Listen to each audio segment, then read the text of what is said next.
In today's video, we'll be going over finances and how to manage your team's budget, how to manage your payroll, what are some of the things that affect how much money you bring in, also talking about your scouting budget and your development budget.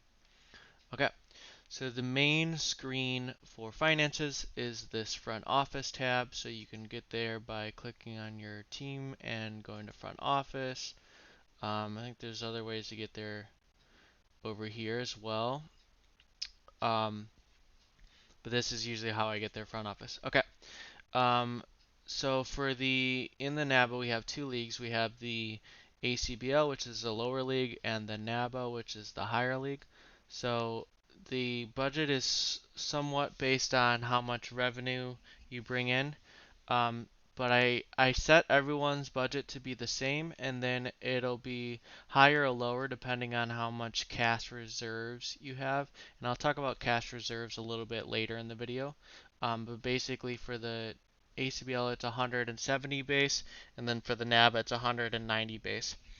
And the difference there comes from the difference in revenue brought in by the two leagues. So the NABA plays in two additional cups, the Euro Pack Cup and um, or sorry, not the Euro Pack, the Pacific North American Cup and the Euro North American Cup.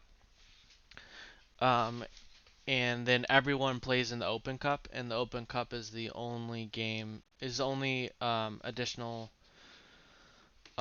income stream that the ACBL has in addition to their domestic league games. So that's the only cup game they'll be a part of. So that's where the difference in the budgets come from. So here we can see the budget is 175 million, which is the baseline, and the current player payroll is 103 million. So that leaves about 59 million or 60 million-ish for free agents and about 81 million for extensions. So how are these numbers calculated? So uh, on this screen you can see these are the total expenses. So this 24 million or roughly 25 million, 24.5 million expense number here. That comes from your scouting budget plus your development budget. So this should be your only expense on your books for 2014. We just finished the 2013 season, so there isn't any games being played yet. So your only expense should be here. Sometimes the game will give you like random gate revenue and playoff revenue. So some teams have that for some reason. So for example, I think Seattle has that. So they have like all this gate revenue and playoff revenue, even though they haven't played any games in 2014. I don't know why the game does that. Um, so it does do that for some teams. So to offset that, I'll give them like a miscellaneous player expense to kind of subtract from that additional revenue that they're making. So if you see a miscellaneous player expense on your accounting page, that's why. And I'll do that after like free agents are signed and stuff like that. Okay, so for Cincinnati, which is the team I was looking at, for Cincinnati, they don't have that like phantom income, so this is how it should look.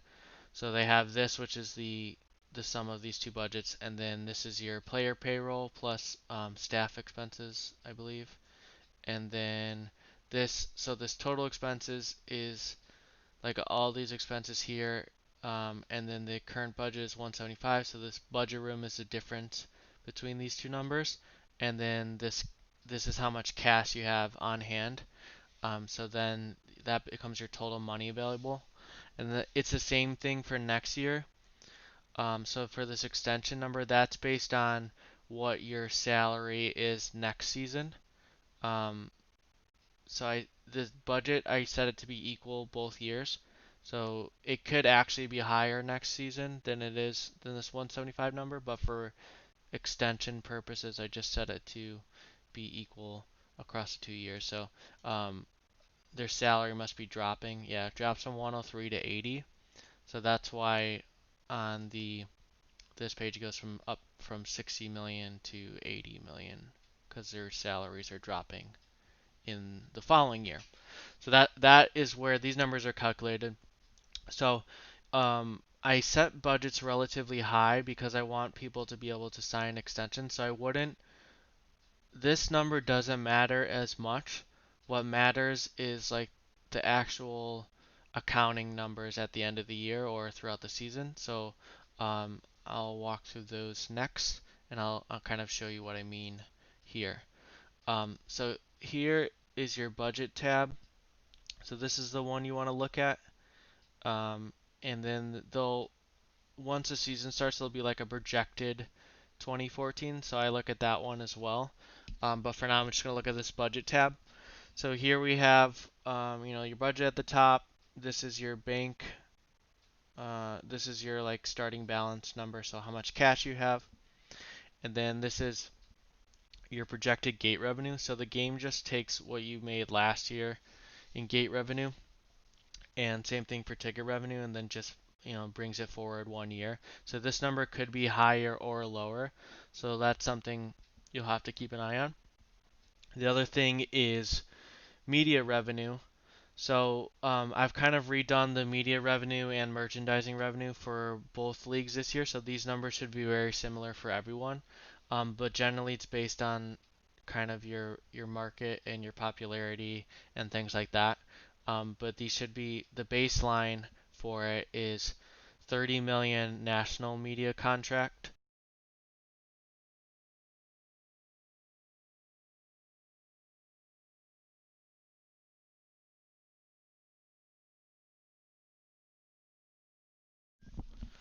Sorry, my headset just shut itself off.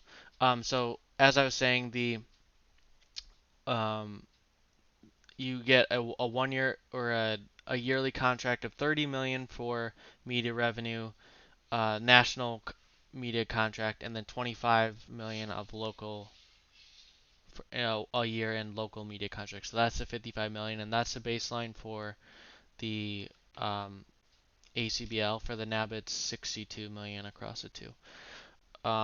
And then merchandising revenue, this is like how much shirts and merchandise they sell a year. So that's also depending on like the types of players you have and how popular your team is. So I set the baseline at 20 million. So it's kind of based on what you made last year, and this will go up or down depending on different things. So this is your total revenue number, so 146, and then your player expenses, that's just your salary, and then staff expenses. So there's only two staff in the game, so it would be you as a general manager who makes 100,000 a year, and then your scouting director who makes 100,000. So this will be exactly the same for everyone. If it's not, let me know and I'll make sure that it's 200,000 for everyone. The other thing is scouting and player development, and that's related to your budgets that are set on this page. Um, and then this international amateur budget that is set, and that's like how much you can spend on international amateur free agents. So there's a couple of those released every year, and you kind of like bid on them. You can think of them kind of like, that would be like Fernando Tatis in real life, or um, who would be another example, or Luis Robert or someone like that. These are people who you'd pay like a one-time fee to get them to come and like be in your international complex, for example, until they're old enough, and then they join your farm system. So that would be that budget there. And so that makes your total expenses around 131 million. Like I said, if this is all messed up, you might have another additional expense, which is miscellaneous player expenses. And then other stuff that factors into it, so you can get additional cash or subtraction of cash on trades that you make. So right now, without doing anything, you're projected to make, or Cincinnati's projected to make 15.5 million, and that doesn't include your playoff revenue. So your playoff revenue, that is going to be from any games played in the Open Cup. So if you go really far in the Open Cup, you can get this up to like 15 or 20 million, or additional games in the Promotion Relegation Cup. So to recap, the top five teams play in the playoffs. So Cincinnati just missed the playoffs last year, and so like all these guys face off with some of the teams from the NABA. The top two get promoted automatically, and then these three have a chance to get promoted depending on how they do this season. All three of these were eliminated um, by NABA teams or other ACBL teams, and so the final two spots, the NABA kept those spots. Um, okay, so that is playoff revenue. So this doesn't include playoff revenue. So basically, you want to make sure that you're kind of breaking even at least. And you can lose money one year, but over time you can't consistently lose money. It's just like real life. Um, and so I've set a cash maximum of $50 million. So say they did like a little bit better in playoff revenue, or this year a little bit better than the playoffs. I think 3 million is pretty low. That's like being eliminated in the first round, or maybe winning one game and then being eliminated. That's pretty low. Like a successful team will have like 15 or 20 million in playoff revenue for the ACBL. It's like that's like a successful ACBL team. So say they make like an extra 10 million. They do a little bit better in the cup games this year. So then they're making a profit of 25 million ish. And they're or let's say they make an extra 20 million or something. So then their balance goes over 50 million. So I've capped it at 50 million um, dollars. So but that's just so that the owners are like not taking any of that money away. I want it to like still be used in the future. So say your final bank balance is like 55 million or something. I'm gonna take that extra 5 million and store it away in like a cash reserve, I like to call it. And then that money can be applied to your budget in the next year, so you can afford higher salaries. So let's talk about like a fictional example for a second.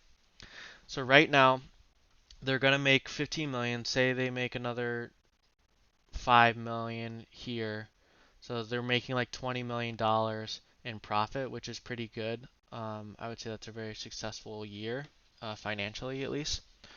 Um, so and that's with a payroll of 103 million and whatever their current scouting and player development budgets are set at. So that means that they can essentially, and they have 15 million in the bank or 16 million in the bank, they can essentially afford to spend another 15 million here. That would be zero profit, and then they'd still have 16 million in the bank, and then they could spend another 15 million ish, and then that would deplete their bank balance, and they'd have like a zero in cash, but they wouldn't. That would be okay because they wouldn't go in the negative. So they can basically afford an additional payroll of $30 million. And that's how I like to think about your team. Like, don't really look at what this number says. So they say 59 million.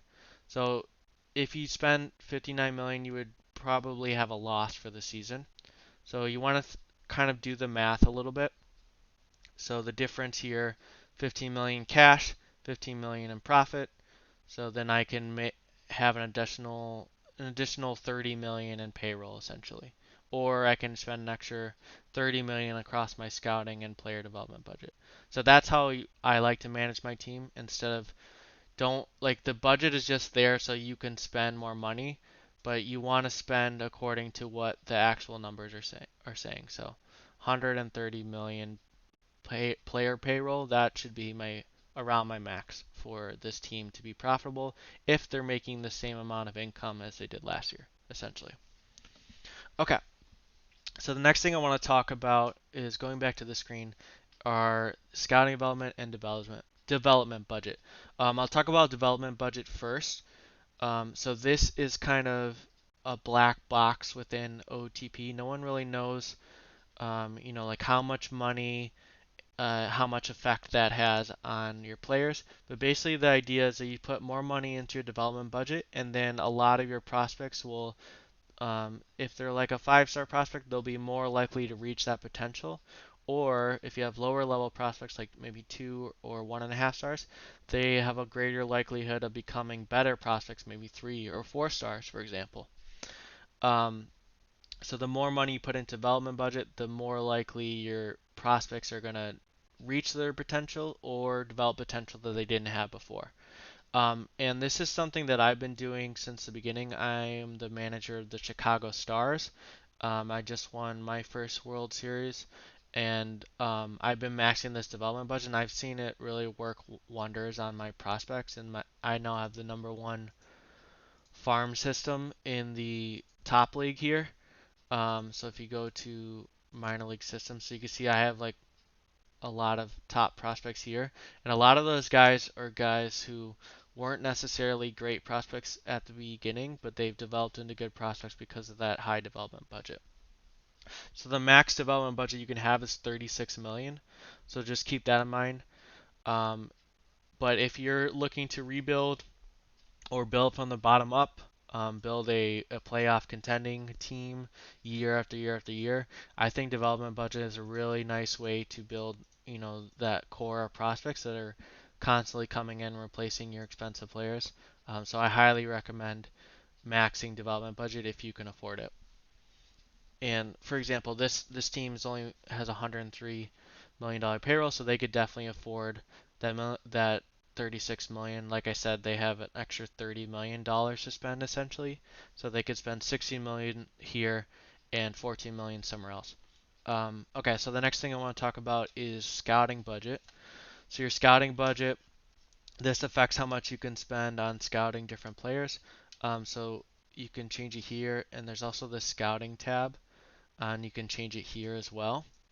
And then these sliders affect how much of that, we'll say this is 10 million, how much of that 10 million is being spent on these different scouting areas. So right here, it's set at 25% for each. Um, but me personally, I like to spend less on major league scouting because I rely more on stats for those types of things, more on minor league scouting, amateurs, and internationals. So minor league scouting is looking at minor league players. Maybe you want to make a trade. Your scout might have better insight onto those players because you're spending more on minor league scouting, things like that. You can also request scouting reports, and that factors into these things. Although I'm not sure exactly how much it does, because that's kind of a new thing that I'm not completely um, familiar with. But that goes down here. These are scouting priorities, and you can also request individual scouting reports on players as well. Amateur scouting, that's related to scouting for the draft. I think that's really important, especially if you want to draft well, because you could have someone. So I want to give another example from my team, for example. Um, so this guy, Matt Laver, so he's an example of a guy because of the development budget is kind of developed into a pretty nice prospect. He has some really good pitches here. He's now the #4 prospect um, in the whole league, which I'm not sure he's really deserving of that, but that's what OSA says. And for example, this is someone I drafted in the 15th round of the draft, so very, very late. I think there are only 15 rounds, or maybe there's 20. So it's like a very last pick of the draft, essentially. And now he's the #4 prospect. So that's a combination of good amateur scouting right here, and coupled with good development budget to help him reach potential that he didn't have before. So that's a good real life example of that.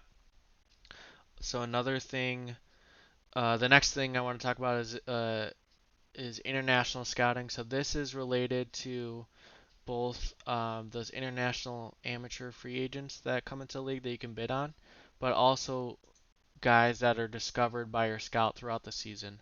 So your scout will discover international amateur free agents um, or international amateurs in throughout the season, and they'll go into your international complex. So you discovers a good amount of them. I don't remember exactly how many, but it's like at least 12, and most of them will be pretty crap. like maybe this guy or something. You're like, oh, okay, I don't really care about them. You'll get an email and they'll say, he discovered talent in, where's this guy from? In Hungary, and this is the guy you get. So then he goes in your international complex and he kind of develops there. Um, but every so often your scout might discover a diamond in the rough, and that is going to be related to how much international scouting budget you put in here as well. So the higher this is, the more likely he'll discover those like mega prospects on his overseas trips. So that's what that budget is used for. Okay, so that's scouting budget. So another way you can change some of these things are on this player development tab. So here's the player development budget, and then this is the international amateur budget. So this is where you change that number that you can see on your accounting screen here. So it's on the player development tab. Okay, the last thing I want to talk about is how much you can affect as far as income is concerned, or like how much looking at these things like gate revenue and season ticket revenue, how are those things impacted? So for example, 2 years ago, this team made 26 million in gate revenue and 29. Last year that went up. Maybe this year it'll go up again. Um, so those are affected by going back to the front office screen, by your market size and your fan loyalty and your fan interest. So these three things here kind of affect how many players, how many fans you're bringing into each game, um, and how much season tickets you're selling, and how much season ticket revenue that, or how much season tickets you're selling, and how much merchandising revenue you're bringing in as well. So this team has a fan interest of 85, which is pretty good. Last year they had 33,000 fans per game. The max capacity for every team is 50,000, so they're not selling out their games. So there's room to grow there in gate revenue. So one thing you can do to affect more fans, you can lower your ticket price. The max ticket price you can have is $35, so this is somewhat average. And then this is kind of what you're projected to do this year. So they're projecting like better attendance per game and more revenue per game. So I would say that these gate revenues and all this stuff would probably increase year over year. So things you can do to affect fan interest, you can sign popular players. So looking at the lineup, so the default might be like batting ratings or batting stats. So you can switch it to popularity info, and you can see the national popularity and the local popularity. So say you signed Diodario as a free agent, your fan interest will really increase. It could go up as much as 20 or 30 points just for one player if they're really, really popular. So that's something to keep in mind too to bring in more fans.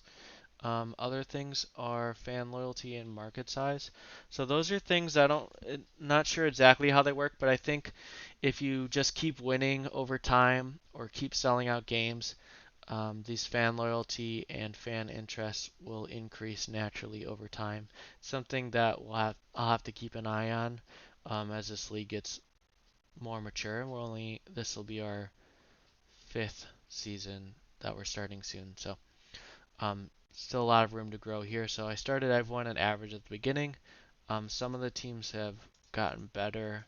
Chicago, for example, is now above average, and I think Denver has the largest at big. So just sustained winning over time will increase those things. I don't um, know exactly what goes in it. I'm sure there's something else, but that's basically all the financial topics I wanted to cover in this video. So keep an eye on the accounting. Um, Keep an eye on how much payroll you're taking on. Um, oh, one more thing I wanted to talk about. So I mentioned in the accounting, if this goes above 50 million, for example, I'm taking that and putting it into the cash reserves. So I have this sheet here, which is the cash reserve sheet. So here you can see all the teams and how much money they have in cash reserve. So these are profits in excess of 50 million cash, or anytime the cash went above 50 million, I put that here. Las Vegas had big losses. That was due to the Tata Vardy contract, he was making like 50 million a year. So they finally got him off the book. So they made a nice $12 million profit last year. So hopefully that can increase and they'll start to get this back to positive. So if you look in the game, I made their budget is a little bit smaller at 157. So that's an example. So I subtracted the 175, or I subtracted this 18 million from that 175 to get 157. So some people made giant profits. So if you go up to the NABA, you can really make a lot in playoff revenue. For example, I want to look at Boston's balance sheet here. So they made 74 million in playoff revenue last year. So if you have like a very low payroll, like 100 million, and you're in the top league, and maybe you win a couple of cup games, you can make a really nice profit. Um, and a lot of the original teams, like myself, Chicago, Denver, Steel City, Washington, these guys had low payrolls at the beginning in the top league, and they made a ton of profit. Baltimore too, and now they can have a much higher budget and they can have a much higher payroll. So I'll go to Washington for example. So they have a budget of 244 million, which is by far the largest budget in the game, and that means they can have a payroll of 233 million. So they'll have a big loss this season, but because they have, and this doesn't include playoff revenue, so it'll be smaller than the 66 million. So basically, they can sustain that loss. So they can sustain like 30 million going into the negative by like 30 million because their um, balance here is so high at 54 million. So they could lose 54 million dollars or go 54 million dollars in the negative and still be okay. So that's where I wanted to highlight, for example, how important managing your expenses are because eventually you can go from a team that has like $100 million payroll to a $200 million payroll. But over time, this payroll is not sustainable. But for maybe 1 or 2 years, if they want to make a playoff push, a championship push, that'll increase these numbers here. That'll increase your media revenue. You know, all those things. You can take a little risk, take a little bit of a loss for a couple of years, and still be sustainable. All right, so that's it for finances.